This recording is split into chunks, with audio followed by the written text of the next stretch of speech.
Bonjour à toutes et à tous. S'il est un projet qui attise toute la curiosité des Réunionnais, c'est bien celui-ci. La nouvelle route du littoral qui avance à pas de géant vers Saint-Denis d'un côté et la Possession de l'autre. Nous sommes aujourd'hui sur le viaduc de la Grande Chaloupe, élément charnière de ce projet d'envergure qui est aussi le deuxième ouvrage inauguré après celui de l'échangeur de la Possession pour cette émission spéciale que je vous invite à découvrir maintenant avec nos invités juste après ces magnifiques images, ce time-lapse de la construction du viaduc de la Grande Chaloupe. A tout de suite.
Je suis maintenant en compagnie de mes deux invités, Monsieur Jean Labonté, bonjour. Vous êtes un habitant de la Grande Chaloupe, et Monsieur Didier Robert, président de la région Réunion, bonjour. Bonjour. Monsieur le Président, la construction du viaduc de la Grande Chaloupe a été pensée dans un environnement au patrimoine fort pour la Réunion. Quelles ont été les particularités lors de sa conception et de sa construction ? Alors, il y a au moins deux éléments que nous avons vraiment souhaité prendre en considération. Le premier, effectivement, vous l'avez rappelé, nous sommes dans un village où il y a donc une population qui habite, qui réside, qui vit sur place depuis de très nombreuses années. Et le premier projet de la nouvelle route du littoral n'avait pas intégré suffisamment cette dimension, puisqu'il n'y avait qu'un demi-échangeur qui était prévu, et donc avec une sortie uniquement sur l'ouest. Le projet tel qu'il est aujourd'hui posé depuis 2013, donc c'est un projet qui prévoit ici donc non seulement la réalisation de ce viaduc, mais également un double échangeur, ce qui fait que les habitants de la Grande Chaloupe pourront, comme ils le souhaitent, se rendre indifféremment sur Saint-Denis ou dans l'ouest, donc à partir de cet ouvrage.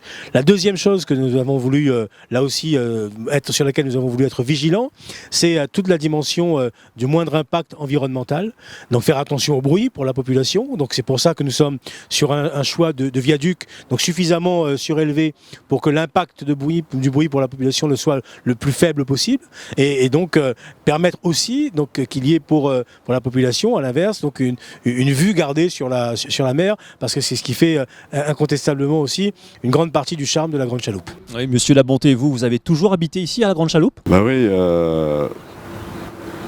oui, depuis je ne sais pas combien d'années, mais près de 60 ans.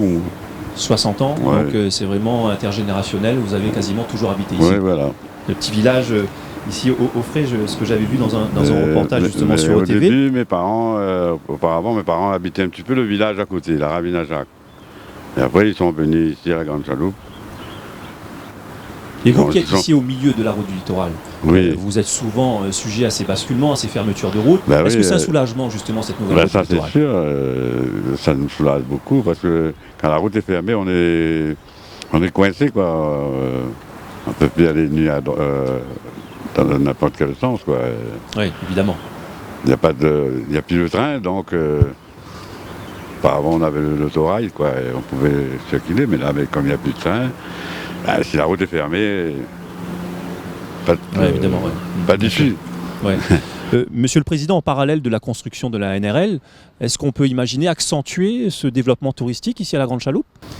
Alors, ce que nous envisageons de faire aujourd'hui, c'est vous savez que nous avons l'obligation, pour des questions de responsabilité et de sécurité, bien sûr, nous avons l'obligation donc de casser la route finalement, l'ancienne route, une fois que le chantier de la nouvelle route du littoral sera complètement achevé.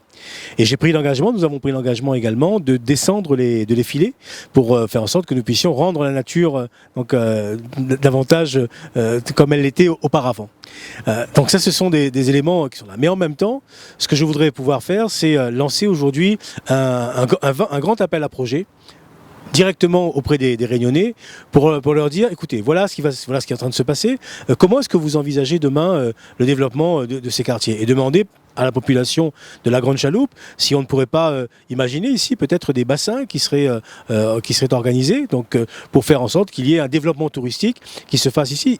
Quand on est à la Grande Chaloupe, on est sur le point de départ finalement du peuplement de la Réunion. Donc avec le Lazaret, avec donc les premiers arrivés, les premiers arrivants ici, que ce soit d'Afrique ou d'ailleurs. Donc on est vraiment sur un point de fort, de symbole et lié au patrimoine donc humain et au patrimoine naturel de la Réunion. Donc il y a un vrai travail bien sûr à réaliser, mais ce que je voudrais c'est le faire avec l'ensemble des Réunionnais et en particulier bien sûr avec les habitants de la Grande Chaloupe, qu'on définisse ensemble qu'est-ce que l'on peut faire ensemble pour l'avenir. Merci Monsieur Labonté d'avoir été avec nous sur OTV, de nous avoir accordé quelques minutes. Je vous propose maintenant de découvrir ce que les élèves de l'école de la Deuxième Chance ont réalisé autour du viaduc, un projet poétique et aussi pédagogique, original. Regardez plutôt. Moi, enfant de Madagascar, moi, enfant d'Armorique, moi, enfant de Madras, moi, enfant de Mozambique, moi, enfant de Pont-de-Chry, moi, enfant de Normandie, moi, enfant de Pékin, moi, enfant américain, et pourquoi pas enfant du pays le plus lointain. Pour moi, c'est important aujourd'hui parce que ça représente notre monde, notre société, et puis un avenir vers la sécurité, et puis aussi un avenir radieux qui peut attirer le tourisme, avoir une facilité pour plus tard. Pour ceux qui prennent la route, ce sera plus simple, plus de sécurité. Donc félicitations pour votre travail. Déjà dans le cadre de l'école de la Deuxième Chance, ils ont pu visiter le grand chantier au niveau de Saint-Denis. C'est un petit peu un aboutissement aujourd'hui pour eux de voir concrètement ce viaduc. Au-delà du grillage vert, des branches de bois noir s'étend à l'entrée d'une rivière enjambant la Grande Chaloupe, ce bel ouvrage dont nous sommes fiers. Route traversant la mer, où bientôt seront finies les galères, fini le canal bichique ou l'attente des risques. Ô toi, bel ouvrage, qui a demandé tant de courage, tu es déjà demain pour un avenir plus serein.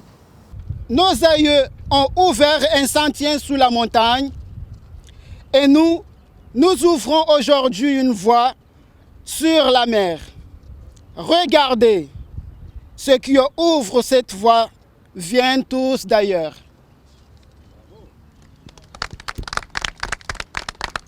De retour sur le plateau, un nouvel invité nous a rejoint, Patrice Sinapan. Vous êtes monteur pré-contrainte ici sur le chantier de la NRL. Bonjour.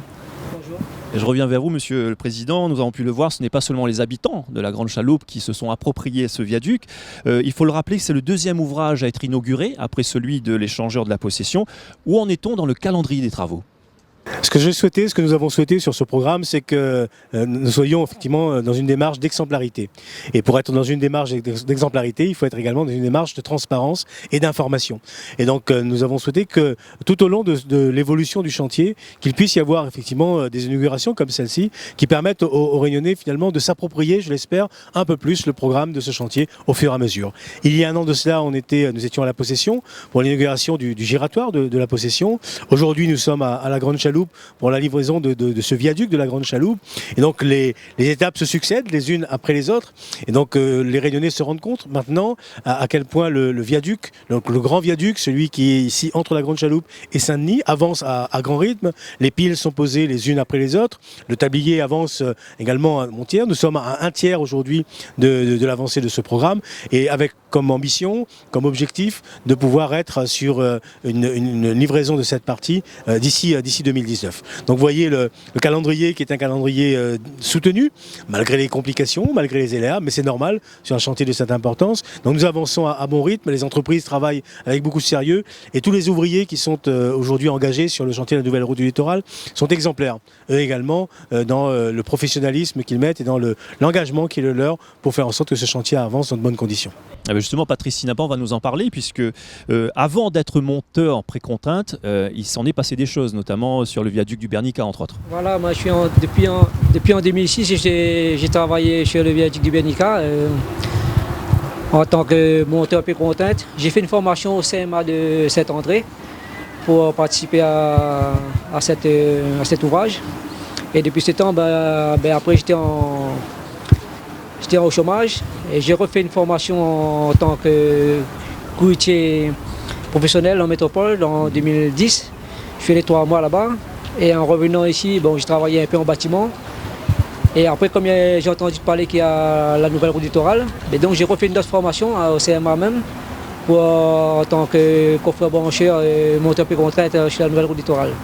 Donc du coup, je suis parti en métropole encore 2 mois encore. D'accord, deuxième fois, d'accord. Deuxième fois en métropole, mais à la suite de ça, j'ai intégré Eiffage.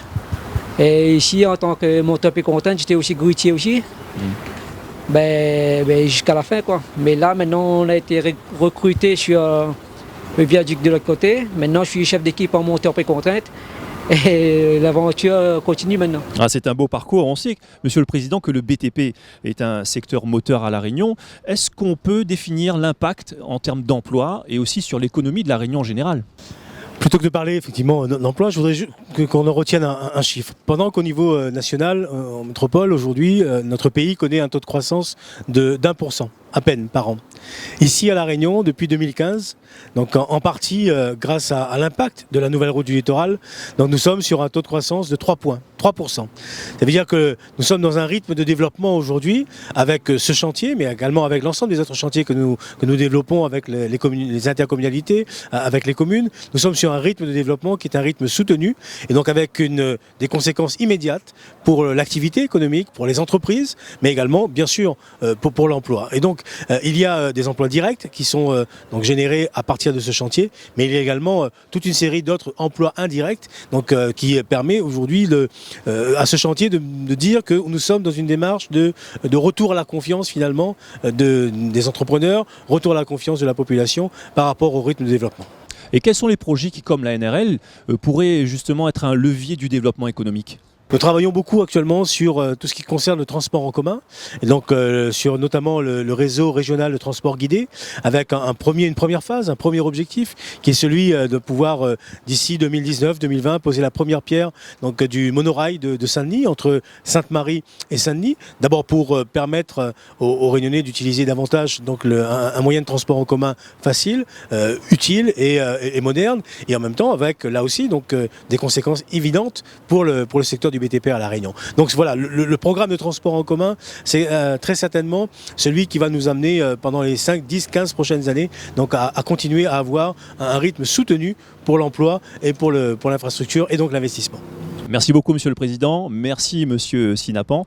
Partons maintenant dans les coulisses de la construction du viaduc de la Grande Chaloupe dans ce reportage. Oui, ça l'est joli, dans la place pour balader. Ou passe par ici, ou tombe la possession, ou tombe par là-bas, ou tombe si c'est Bernard. Tout de suite après, ou tombe sur la redoute, ou traverse la rivière Saint-Denis, ou tombe dans la ville Saint-Denis.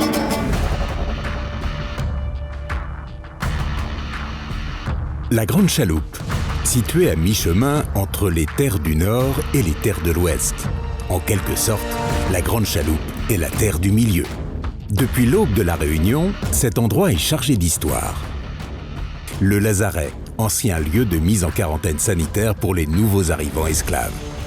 À la Grande Chaloupe, on trouve aussi la seule gare ferroviaire gardant encore quelques centaines de mètres de rails, une locomotive et ses wagons. C'est très longtemps, il y a déjà une bassine le train linéaire, le train désert. Pas d'autorail depuis ici jusqu'à la possession. Un quart courant d'air presque prêt à reprendre la route.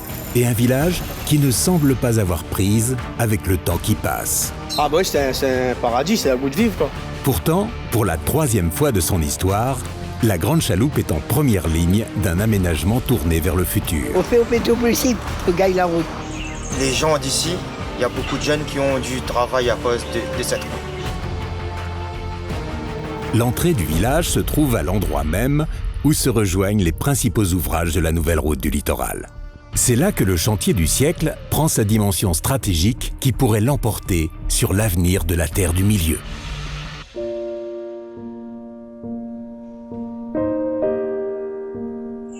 Tous les matins, nous te montrons là, par le chemin des Anglais, avec nos sacs, assiettes dedans. Et nous sommes sortis ici en bas 4 h du matin avec un flambeau.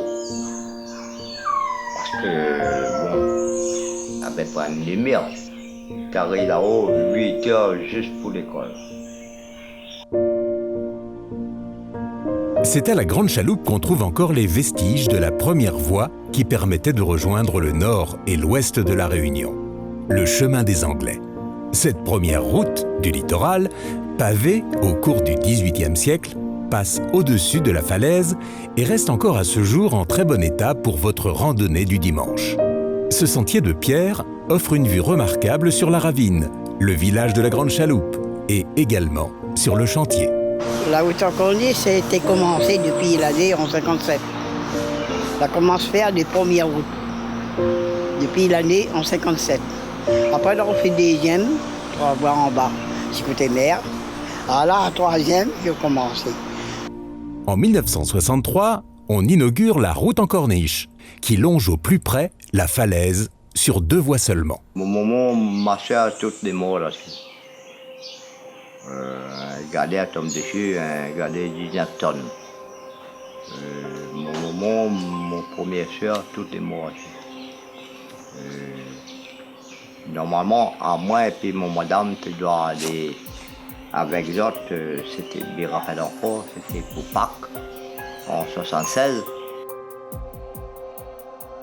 En 1976, la Grande Chaloupe voit se dérouler les travaux de l'actuelle route du littoral. On s'éloigne de la falaise et la route passe à 4 voies. Elle est conçue pour une durée de vie de 50 années. Date d'expiration 2026, dans moins de 10 ans. Depuis 3 ans, nouvelle incursion des engins de chantier à la Grande Chaloupe. Pour cette fois-ci, la construction de la nouvelle route du littoral. Le point central, le point de raccordement des ouvrages, la jonction des 2 viaducs, est encore une fois situé ici, à mi-chemin. Pour les grands travaux, la Grande Chaloupe est plus que jamais la terre du milieu.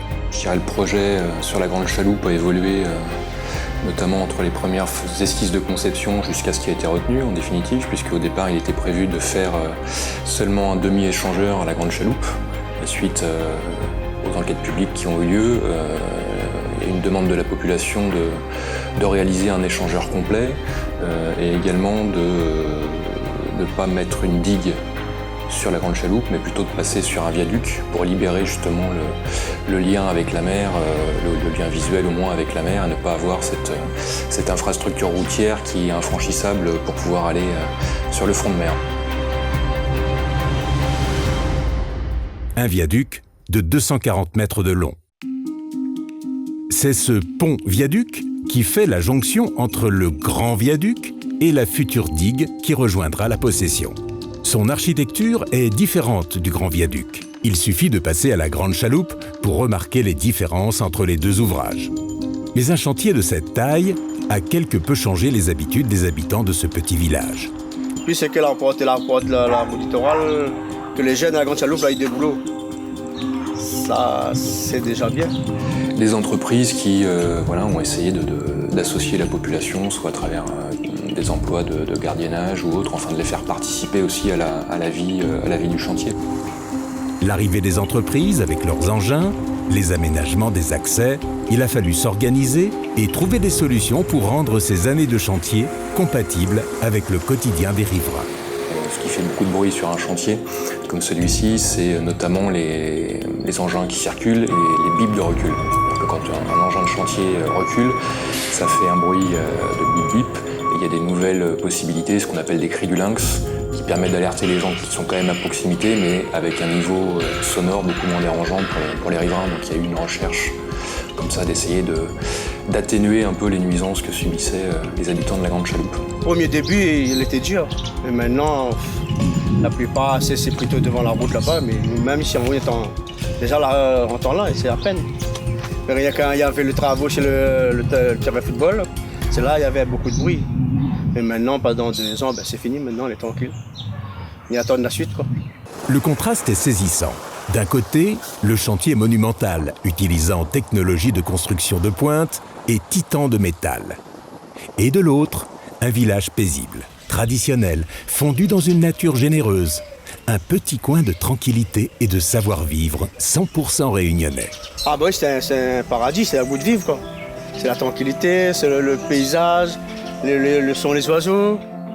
Tout ça, il n'y a pas partout. C'est un petit quartier vraiment super.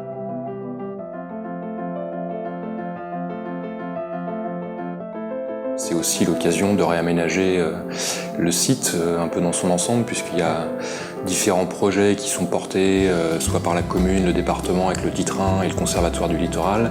Je dirais d'essayer de valoriser un petit peu plus le patrimoine historique et naturel du site. Donc ça peut recréer, je dirais, une transformation de ce lieu qui reste important pour les Réunionnais. Un pont-viaduc de plus de 200 mètres, des voies d'accès pour desservir la Grande Chaloupe dans les 2 sens, un nouvel aménagement paysager, tout a été fait pour offrir un maximum d'avantages au site et aux habitants. Sur cette partie-là, la route actuelle va être démolie. Donc on va forcément retrouver à la fois de la largeur, et quand on va la démolir, on va retomber à un niveau proche de celui de la mer. Donc la mer pourrait venir un peu plus près des habitations telles qu'elle est actuellement. Ce site historique et touristique, ainsi que ceux qui y vivent, vont en réalité y gagner beaucoup avec l'ouvrage d'art de la Grande Chaloupe. Moins de pollution sonore et moins de pollution en général, avec une route plus éloignée et en hauteur. Elle sera plus haute, il y aura aussi des dispositifs anti-bruit qui seront prévus sur ce secteur-là. Donc à terme, je dirais, les nuisances sonores seront diminuées. Un accès sécurisé à la nouvelle route, ouvert par tous les temps dans les 2 sens. Bien sûr, plus de coupures, de basculements. La Grande Chaloupe ne sera plus coupée du monde par mauvais temps. Il y aura moins de problèmes. Et les gens vont circuler un peu plus en sécurité, quoi. Et là, c'est que chaque fois, un coup de pluie, c'est les galets. Le soleil, c'est les galets. Et à fois, il y a des accidents graves. Mais d'ici 5 ans, il n'y aura plus tous ces problèmes. Également un aménagement du site qui donnera un nouveau souffle à la Grande Chaloupe, une ouverture directe sur la mer et un travail paysager très valorisant. Il faut organiser bien comme devant la Grande Chaloupe, il faut organiser bien, plate bien, et puis mettre des bords comme ça. Hein. Des bords comme ça, c'est bien joli ça. Des plantes des petits pieds de bois, des fleurs, comme des bougainvilles. Fin des travaux de cette portion de la nouvelle route du littoral en 2017. Les habitants de la Grande Chaloupe, terre du milieu, reprendront leur quotidien en bénéficiant des nouveaux aménagements. Ils viendront renforcer la qualité de vie particulière et propre à ce site. De retour sur notre plateau ici sur le viaduc de la Grande Chaloupe avec monsieur Philippe Lecoq. Bonjour. Vous avez travaillé ici en tant que directeur de chantier du viaduc de la Grande Chaloupe. Comment ce viaduc s'intègre dans le contexte du chantier global de la nouvelle route du littoral ? Le viaduc de la Grande Chaloupe a été conçu pour prendre en compte le site très particulier de la Grande Chaloupe avec les sorties de ravines et son côté historique très fort par rapport à la genèse et la naissance de la Réunion. Donc plutôt que d'avoir une digue et des traitements comme ça peut être fait devant Saint-Denis, il a été choisi par le maître d'ouvrage de réaliser un ouvrage symptomatique et symbolique pour traiter cette zone. Est-ce qu'on a eu des particularités de construction du viaduc ? Alors l'ouvrage lui-même est assez particulier puisque c'est un ouvrage 4 rames, donc monocaisson 4 rames. Donc c'est le premier qui est construit depuis quasiment une vingtaine d'années en France et donc d'autant plus à la Réunion. Il se distingue du viaduc du grand viaduc par sa conception et sa réalisation en place. C'est-à-dire que le béton est coulé en place. On n'a pas des voussoirs qui sont réalisés à l'extérieur et qui sont amenés et assemblés ensemble. On a vraiment le béton qui est coulé en place. Et une autre des spécificités de cet ouvrage, ça a été les fondations en mer où nous avons choisi des techniques pour être le moins envahissant possible vis-à-vis de la faune marine. Donc on a fait des fouilles en mer et des solutions qui ne faisaient pas de bruit. Donc en l'occurrence pour les trois piles, une grosse casserole de 14 mètres de diamètre qu'on a posée au fond pour pouvoir réaliser les fondations au sec, puisqu'on était jusqu'à 5 mètres sous le niveau de la mer. D'accord. Monsieur Cadet est avec nous, Thomas Cadet, lycéen, étudiant BTP au lycée Rochemaigre à Saint-Louis. Vous avez fait un petit peu de route pour venir nous joindre aujourd'hui. Est-ce que c'est ce projet de la nouvelle route du littoral, entre autres, qui vous a donné envie de faire ce cursus ? Ça en fait partie, oui, mais il n'est pas tout seul. C'est vrai qu'il y a aussi une expérience familiale, parce que vous me disiez que votre père était aussi dans le bâtiment. Donc oui. Ça aussi, ça vous a motivé. Qu'est-ce qui vous plaît dans ce métier ? Ce qui me plaît dans ce métier, c'est de laisser sa trace, laisser une construction qui va rester là plusieurs années sur l'île. Quelque chose qu'on pourra redire à nos enfants et tout. Écrire son nom sur une construction à La Réunion, oui. vous imaginez où et comment dans 10 ans par exemple ? J'imagine bien chef de chantier sur des routes comme celle-ci, partout dans le monde par exemple. Et c'est vrai que le chantier de la nouvelle route du littoral fait rêver. Quelques chiffres, et vous allez me corriger si besoin. 240 mètres de long. Tout est bon. 15 000 mètres cubes de béton, 2300 tonnes d'acier. C'est pas un château de cartes, c'est fait pour durer combien de temps ? Alors, dans sa conception, l'ouvrage est prévu pour durer minimum 100 ans. Donc on a tout un tas de choix qui ont été faits sur le béton, sur la durabilité, pour s'assurer qu'il n'y aurait pas de problème à ce niveau-là. Donc oui, ce sera une référence et nos petits-enfants pourront encore rouler dessus. Vous avez permis, on le sait, à de nombreux étudiants de suivre et de se former sur ce chantier du viaduc de la Grande Chaloupe. C'est une réelle chance, non, d'avoir ce type de chantier ici à La Réunion ? C'est une chance partagée pour eux comme pour nous. Ça leur donne l'opportunité de découvrir des grands projets, des gros projets, de s'intégrer, de découvrir des méthodes de travail. Et pour nous, ça nous permet de transmettre notre passion et notre envie de construire, parce que quelque part, comme le disait l'étudiant tout à l'heure, c'est une envie. On ne rentre pas dans la construction comme ça par hasard. Il y a toujours eu une envie de bien faire et de laisser quelque chose dont on sera fier à chaque fois que l'ouvrage est terminé. Je vous propose maintenant justement de découvrir ces élèves ingénieurs qui étaient sur ce chantier. Regardez.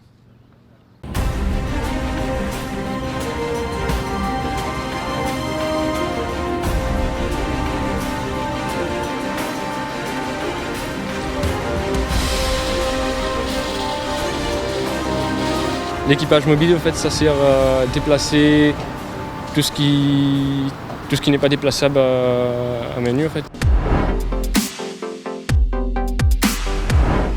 L'équipage mobile, c'est quelque chose qui est propre à ce chantier, en fait. Il n'y en aura pas d'autres pareils, dimensionnés de la même façon.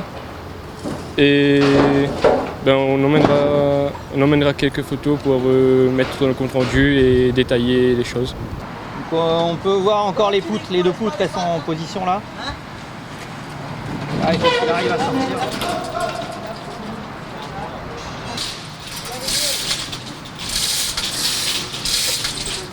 Très impressionnant. Oui.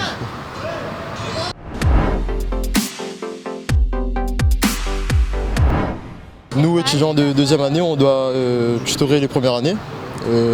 La mission des premières années, c'est de faire une présentation générale du chantier. Et nous, deuxième année, on doit étudier un point spécifique de ce chantier, du chantier de la Grande Chaloupe.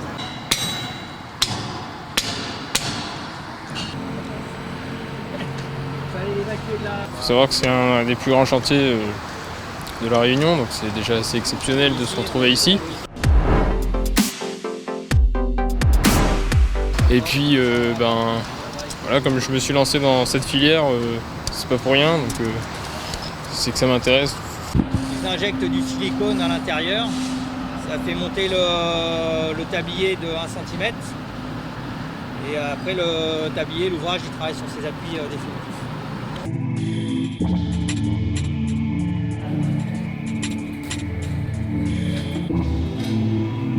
Donc là, on est sur la zone de clavage.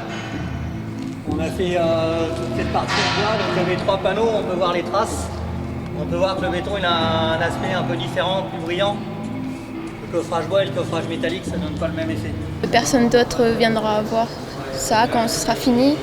Donc on sera les seuls à voir le dessous du viaduc.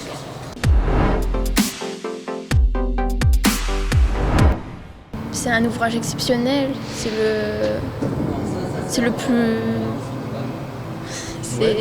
chantier le plus grand de l'île. Et on peut l'ajouter sur son CV pour trouver un travail qu'on a travaillé qu'on a fait un projet dessus.